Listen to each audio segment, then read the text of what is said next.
I never realized silence could be so cruel until the night I heard her murmur another man's name in her sleep.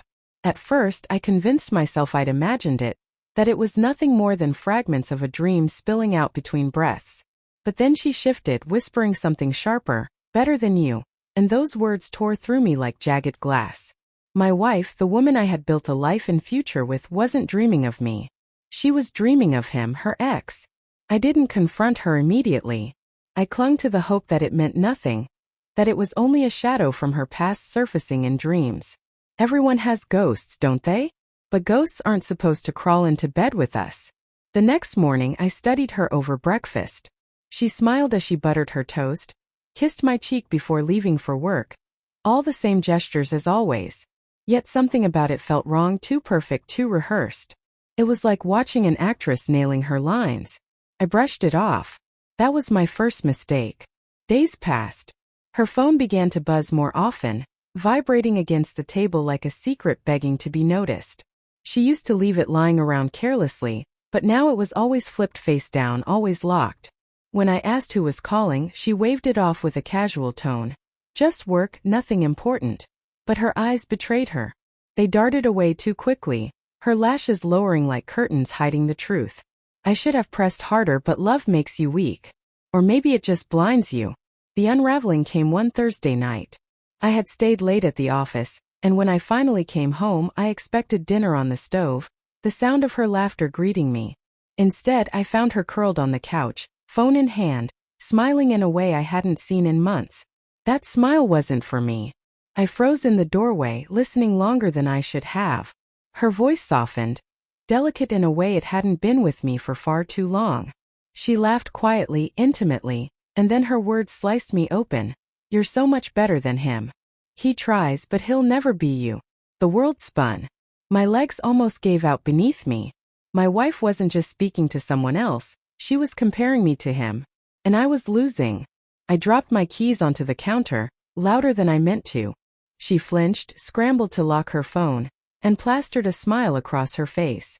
"You're home early," she said, but her eyes betrayed the panic she couldn't hide. "Who are you talking to?" My voice shook with the rage I tried to bury. "No one, just work," she replied too quickly. "Work doesn't make you blush like that," I said, each word low, sharp. Her jaw tightened. She crossed her arms, suddenly on defense. "You're being paranoid. Then show me the phone." That pause, that tiny moment of hesitation, was all the confession I needed. What followed wasn't a conversation. It was a battle. Her denials turned to anger, her anger to deflection, until at last she snapped. "Fine. Yes, I've been talking to him. At least he understands me. At least he's better than you." Her words lashed across my chest, deliberate and brutal. But instead of breaking me, something inside me shifted. The man who had been begging for scraps of her love, who had looked away from red flags, was gone. In his place was clarity, cold and cutting. I didn't scream. I didn't cry. I only looked at her, really looked, for the first time in months. And what I saw wasn't my wife anymore. She was a stranger wearing her face, holding on to a lie she no longer believed. "You think he's better?" I asked quietly. Her lips curled into a cruel smirk. "He always was." I stepped closer, my voice dropping until every word struck like a blade. "Then why did he leave you? Why did he walk away?" "I was the fool who stayed, who picked up the pieces when he didn't want you. You mock me, compare me, but deep down you know the truth. You were abandoned by the man you claim is better, and I was the one who stayed. That's something you'll never be able to outrun." Her smirk wavered. Fear, or perhaps recognition, flickered in her eyes. I didn't wait for her to respond. I grabbed my coat, my keys, and walked toward the door. She called after me, her voice cracking now, desperate.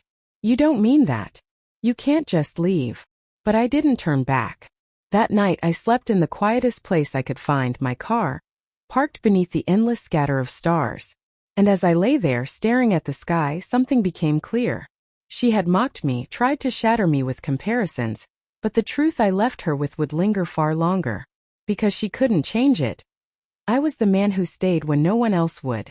And losing me was a wound no past lover or future fling could ever heal.